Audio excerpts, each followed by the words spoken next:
You've been saving up your chrono crystals for a long time probably, and you want to make sure that you spend them the best way possible. Well, in this video, I'm going to help you guys decide which banner would be the best for you to summon on out of the Dragon Ball Legends 3rd anniversary. So we're going to go over the kits of all of the characters and decide which one fits your playstyle and the teams that you're trying to build. But real quick, guys, if you want to help me out, be sure to turn that like button Super Saiyan blue and be sure to subscribe for more awesome Dragon Ball content. So if you want to see summoning videos of the anniversary and lots of other, new content that's coming in, be sure to subscribe and turn on the bell for notifications. And by the way, guys, be sure to watch this entire video because a lot of the things that the units in here have kind of link up together. So it's really important to understand not just what one of the units do, but what all of them do. So first off, let's take a look at the Corrupt Zamasu banner that we've got. So in that one, of course, Corrupt Zamasu is the main Legends Limited featured unit there, but he is also accompanied by a new Sparking Super Saiyan 2 Kefla and a new Sparking Super Saiyan Blue Vegito. In addition to that, we've also got a new EX Goku Black and a new EX Super Saiyan 3 Gotenks. I don't have the kits of those available just yet because they aren't actually live in the game and we've only got what they've been posting on like Twitter and in the reveals and stuff video. But overall, I don't think those are, super huge detrimental factors in which banner you're going to be summoning on. They're probably going to be bench units. I think it's safe to say that Super Saiyan 3 Gotenks is probably going to have a Z ability that buffs Fusion Warrior, and the Goku Black is probably going to buff, I would say, God Key, maybe Future, probably Future, yeah. So we'll go ahead and jump into it and take a look at Super Saiyan 2 Kefla, which, by the way, I want to know how many chrono crystals I need to spend for her to step on me. That's actually all that I need to know. If anybody knows a video I can watch to find that out, let me know. Super Saiyan 2 Kefla is a red melee unit, which I'm really happy to see a red unit for the girls tag. I think they could really use a new great red sparking, so that's cool. When she enters the battlefield, she gets an increase to her damage that is inflicted, and she also reduces her damage received while also increasing her key recovery, which is pretty nice. Especially remember the fact that she gets that key recovery. That's pretty important to, I think, the synergy that they're going for here. And then every time that she uses a strike or blast art card, she restores her own key. Now, this only happens up to 3 times, but if she switches out and comes back in, then she can start back over on that. And one of the times that she uses a strike or a blast arts card, she will increase her damage inflicted. So this is really great for making not only long combos, but pretty potent combos as well. I think Kefla out of these new units is one of the really great heavy hitters, because as soon as she comes out, she does really massive damage, it sounds like, doesn't take a ton of damage, but more importantly, she has amazing key recovery stats. Now, this one I had to read a few times just to make sure I fully understood it, but every time that one of her attacks is evaded with a vanishing stat by the opponent, then it will restore Kefla's key and increase her damage inflicted, and wait for it, it restores a vanishing gauge, which she can do that up to twice, it looks like. But again, once she switches out and comes back in, that resets and she can do it another 2 times, and it will randomly draw 1 new card when she has 3 or fewer cards. Activates twice, again, can swap out and come back in. So this is super useful for those really close encounters. Like, say, somebody uses a blast card against you, you vanish it, and then your first instinct, you go for a strike card or something like that. Your opponent vanishes that. Normally in a situation like that, your opponent will have the upper hand because you won't have a vanish, and then it will be their turn to attack. And then they're gonna put you in a big combo and you're done for. But with this, she actually gets her vanishing gauge completely refilled so she can vanish, and then thus giving you the upper hand. And again, you can do that twice before you even have to switch out. That's absolutely crazy. Her main ability is pretty good, nothing crazy. I think it will all depend in how it's used, because it will nullify an enemy's special actions that activate when changing cover. So obviously that's going to be like more detrimental to some units than others. Some units don't really have like a really great cover change buff or anything like that. So I mean, it's nice to have. Nothing too busted, I don't think, but it can definitely help with dealing with some units that are like really pesky that have really great cover change abilities. And yeah, so basically I think Kefla is like the big offensive unit here. Let's go ahead and take a look at the new Super Saiyan Blue Vegito here. This is a purple range unit. He is under the Saiyan, Fusion Warrior, God Key Super Saiyan, God Super Saiyan, and Future and Potara tags. Now, at first, this doesn't sound that great, but again, this is where kind of everything ties in together, right? As soon as the battle starts, he increases his own damage inflicted, reduces damage received, kind of similar to Kefla, you know, a little offense, a little defense on the traits, and he gets -10 to blast arts card cost when the battle starts, which doesn't sound that crazy, but I mean, it kind of is. Like, if you think about how many times you've needed like 10 or less more key to actually use the next card and continue your combo, think about all those times. Well, now you're able to continue that combo at least one more blast card, which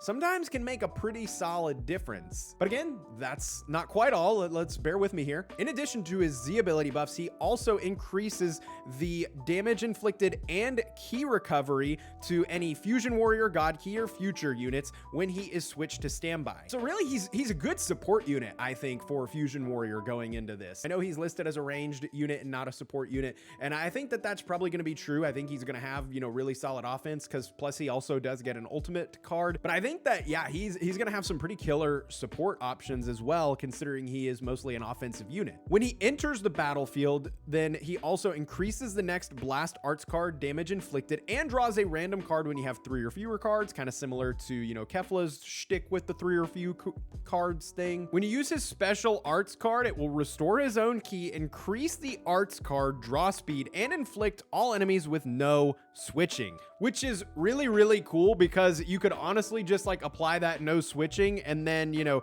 use as much cards as you can with the increased arts draw speed and everything like that. But if you wanted to like use it to just lock them in and then swap out into somebody else for the element advantage, then go for it. Looks like he gets blast armor while using the special arts card, which is always incredibly useful. And then once he hits them, it will reduce the enemy Dragon Balls by 1 and destroy all of their other special arts cards. So again, just kind of like anything like that is just insult to injury. You know, I always love it when we have units that will remove Dragon Balls. It's a great way to kind of bring him in the middle of the battle, maybe when your opponent is really at a turning point. You know, they are about to have enough Dragon Balls to do a Rising Rush or something like that, or hit you with a special card, then you can go ahead and just say, nope, I gotcha. Now let's get into Corrupt Zamasu. This is probably the unit I am the most excited for in this banner. I know a lot of people are more excited for Super Saiyan 4 Gogeta, and I totally get it, but I don't know, something about the way that they nailed this Corrupt Zamasu is just awesome. I'm super excited to play with it. But anyway, he is a red melee unit. He is under God Key, Future Regen, Fusion Warrior, Potara,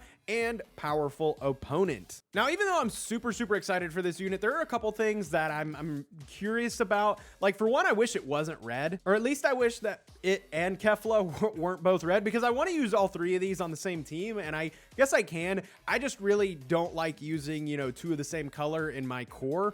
And with this being a Legends Limited character, it of course gets a legendary finish ultimate attack, which is really great to use at the very end of the battle. But really, the way that this character is structured, he seems like a much better lead, or at least like the first unit that you want to die on your team. Because when he's defeated, he increases allies' damage inflicted and inflicts all enemies with a downgrade of -1 to arts card draw speed level, and inflicts all enemies with attribute downgrade that reduces health restoration. So again, he's a really great martyr unit. He does have a melee cover change, which is really great.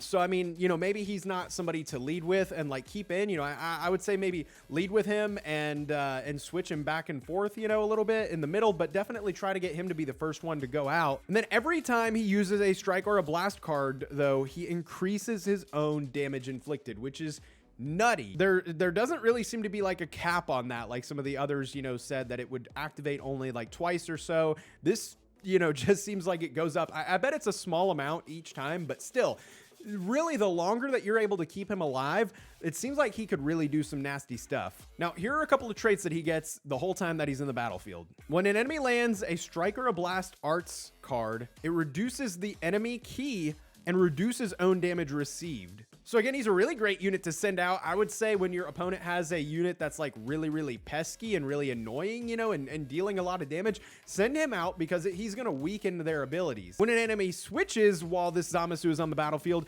it will restore Zamasu's vanishing gauge by 50%, which activates 8 freaking times. So imagine like how many times you've been like halfway towards, you know, getting a vanish back, and your enemy switches. You know, normally when your enemy switches, switches, they have the vanish and then you don't, and then that kind of gives them the upper hand. But this evens the playing field out, makes him a unit that can stay in for a really long time because he's going to be able to get vanishes back. Lastly, when an enemy is defeated while Zamasu is on the battlefield, it destroys all of your enemy's arts cards. So imagine like getting completely destroyed and then you send out your next unit, but you don't have any cards. So I mean, he's a really big menace. So like he's good to send out, you know, and when he dies, he helps out your team a lot, but honestly, he's really great offensively as well. So anyway, they have really great synergy. Again, I wish that the element color advantages were a little bit different so that way you could use all three of them. But overall, you know, they're really solid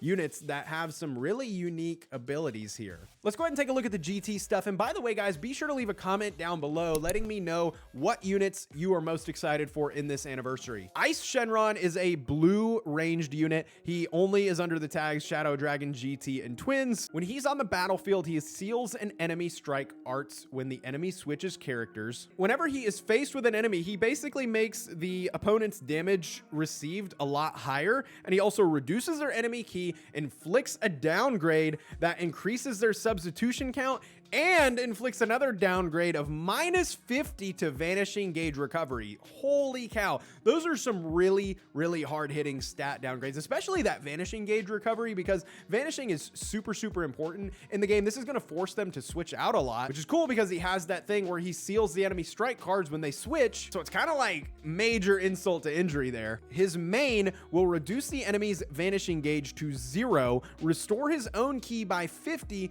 and it will shorten the substitution counts for any other GT characters on his team.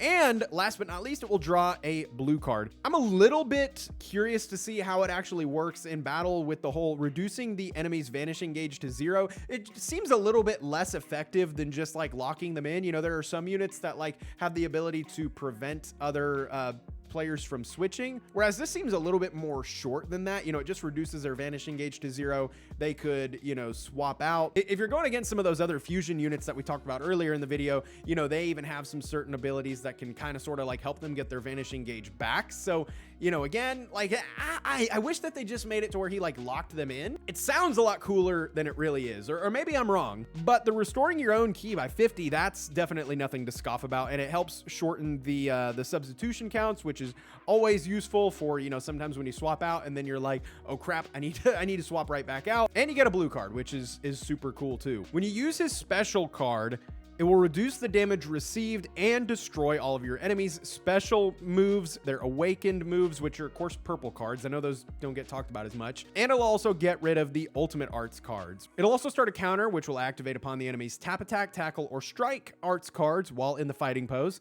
When the counter activates, it will immobilize the enemy and increase his own damage inflicted and increase his next special move damage inflicted. That's a lot going on, but the main thing to focus on is the immobilization. Any unit that has the ability to immobilize, I mean, that can really turn stuff around. Even if you immobilize and then switch into a different, more offensive unit, really scary ability to be able to immobilize like that. And destroying an enemy's ultimate card is good, though not always very applicable, because most of the time, 9 times out of 10, when an opponent gets an ultimate card, it's right after they did a main that gave them the ultimate card. And a lot of times they'll do it and do the main and then the ultimate card immediately thereafter. People don't generally sit with an ultimate card in their hand. I mean, if you are happening to pay attention really closely to your opponent and you're like, oh, he just used a main and I know this is a unit that gets an ultimate from their main and he's lingering, he's holding on to it for a second, then you can go ahead and use your special card to say, nope, you're not hitting me with that ultimate. Not super applicable. You know, I say 9 times out of 10, you know, we could be real generous and say it's 50-50, but even then it's not applicable in every single scenario. He buffs GT and Shadow Dragon. It's important to note that that they use the word and not or there. So basically he's going to be useful, of course, on any GT team, but especially useful when in conjunction with other Shadow Dragon units. Speaking of other Shenrons, let's talk about Nuova Shenron. He's a yellow melee unit, also Shadow Dragon, GT, and Twins. His special card can nullify enemy attacks, excluding certain moves like Rising Rush. They almost had us there. That would have been great. And knock the enemy back to long range if they are at close range, and restores his own key and increases strike damage inflicted. So this is basically, you know, kind of like UI Goku's green card. You know, it knocks them back, gives him a couple buffs though, which is super cool. You know, can really kind of help turn things around. Like you're in a little bit of a corner, your opponent is near you, they just ran out of cards, you got like a split second to act, use that green card and start your own combo. His main will lock people in, it'll inflict them with no switching, and restore his own vanishing gauge by 100%. Super useful. Unfortunately, the main can only be used once throughout the battle though, of course, for him, so just keep that in mind. But it's super useful for like putting things, you know, in a pinch. You want to keep it to where they can't swap out. You know, you've got maybe a element advantage or something like that, or you've got a rising rush and you want to make sure that they don't swap out into a different character. It'll also increase his own damage inflicted, and here we go, destroys all of your own and enemies' cards and increases his own arts card speed. So you need to be cognizant of what you're doing if you're going to use this Nuova Shenron, because you read that correctly. It destroys all of your own and the enemy's cards. So this is useful in a very few situations. If you're out of cards, you're not gonna have any issue with this. So, you know, just make sure not to use that main ability when you don't mean to, you know? But it is super nice to be able to get rid of all of your enemies' cards. I mean, that's a super handy thing. Just like I said, study your stuff. Be aware of what you're doing. Don't Nuova Shenron and drive. It's all good. This one also has 2 EX units. We don't quite have the kits on them just yet, as of the time of recording this video anyway, but it's gonna be a new EX Super 17 and a new EX Super Baby 2. I think it's pretty safe to say that they're going to be bench units that buff GT. There's a slight chance that maybe like Super 17 might be buffing Fusion Warrior, or Super Baby might buff Regen or something like that. I'm thinking they're both just going to buff GT, but whatever. I don't think that's a detrimental factor in which banner you're going to pull on. Here is the kit for LF Super Saiyan 4 Gogeta. He's a green defense unit under the tags Saiyan Fusion Warrior, GT, and Super Saiyan 4. When the battle starts, he applies 60% to damage inflicted. That is a lot. It reduces the next damage sustained by 50%, which is pretty useful. It applies until the enemy's combo is finished, and it nullifies abnormal conditions. So Gogeta basically comes out and says, you know what, screw you guys, this battle's going how I want it to go. Now, when he's actually on the battlefield though, he'll restore his own ki by 30. It will add 50% to his damage inflicted. Can't be stacked, unfortunately, with other stuff. I think that'd be a little too busted. It will reduce his damage received by 30%, also not stackable. It will nullify attribute downgrades for 15 timer counts. Looks like he can do that twice. 15 timer counts, and not a ton of damage, but oh well. It will nullify unfavorable element factors for damage sustained for 15 timer counts, activatable 3 times, which is really cool. You know, I don't know how I feel about units that ignore elemental disadvantages, but I mean, that's a hella cool feature to give to him. None of the other units that are in the anniversary have that, so that is definitely really nice to make it to where he can ignore that, and he could go against like a purple unit and not have, you know, the unfavorable elemental type for at least a little bit. You know, you can't just leave him in the entire time. Eventually, it looks like after 15 timer counts, it will go back, but still, that's super useful. At least like that'll usually give you enough time to like switch out, and I think that's the goal of the 15 timer counts. It's not to make it to where you can just have him 1v1ing a purple unit. It's to where, you know, he's not completely screwed. You got 15 whole timer counts to give you time to like tough it out and then swap out. Lastly, kind of like LF Zamasu, he gets a cover change that knocks the enemy back to long range if it is performed against a strike or a blast attack, and it activates twice, which is pretty cool. So while Zamasu's only goes against strike, he gets one that goes against strike and blast attacks. While the character is on the battlefield, it applies the following effects to himself when causing a character with revives when health reaches 0 effect to revive. It'll restore his own health by 20% and increase Dragon Balls by 2, which is nuts. So what this means is like those units that, you know, revive when their health reaches 0. So like, you know, let's say like Red Cell, basically units like that, or like the new Super Saiyan Blue Goku. It's super nice, and I honestly really love this trait. I wish that they would give something like this to more units in the game, because I hate going against those reviving units, but this kind of like, it gives them a good little boost. Nothing crazy. It doesn't quite like even the playing fields entirely, but it makes it to where you're not just completely like screwed. I think, you know, getting a little bit of health back and getting some more Dragon Balls, like 2 Dragon Balls is nothing to scoff at. That a lot of times can be the difference between a rising rush and not. So super, super useful. Again, I love that. I love seeing that. I hope that they continue to, you know, add stuff like that into more new units. So anyway, my conclusion basically is I think honestly that Super Saiyan 4 Gogeta has the better kit as opposed to Corrupted Zamasu individually, but I think as a whole, the Corrupt Zamasu banner is better. So if all you want is the LF, then I would say go for Super Saiyan 4 Gogeta. I think he's got a far superior kit, like I said, as opposed to Zamasu. Because Zamasu's, you know, a little bit confusing how he's an LF, but he seems to be a better martyr unit. And like the types that they put him on, you know, I kind of would have liked a different element color on him. Still a really great unit, I think, and I think he's going to be an absolute menace. But I think that Super Saiyan 4 Gogeta, like, I have less questions and issues with his individual kit. But on the other hand, the kits surrounding him for the Shadow Dragons and the other units are way, way, way less impressive than the new Vegito Blue and the new Kefla. So I would say if you have like a set amount of crystals, say you've got 10,000 crystals, 20,000 crystals, and you're like, this is it, this is all I'm putting into the banners. And if I get the LF, I get the LF. If I don't get the LF, I don't get the LF. Then I would say go into the Corrupt Zamasu banner, because then even if you don't end up with the LF, you're probably, I would say, with 20,000 crystals or 10,000 crystals or whatever, you're likely to get at least one of the new Sparkings. But if you're one of those people that is like prepared to whale out and you want to get one of the new LFs at literally any cost whatsoever, then I would say go into the GT banner with Super Saiyan 4 Gogeta, because I think that one LF is better individually. Like I said, if your end goal is to get an LF, I would say go for Super Saiyan 4 Gogeta. But these are all my thoughts, and I'm super excited to see what you guys think down below. Be sure to comment letting me know. And also, if you haven't already, be sure to subscribe and like the video. And go check out the videos that are here on the screen right now. You can go watch maybe like my summons for the banner. You can go watch my reaction to the reveal, whatever. Go check out some more awesome StormPow content. And for now, I'd like to thank you all for watching. Hope you have a nice day, and goodbye.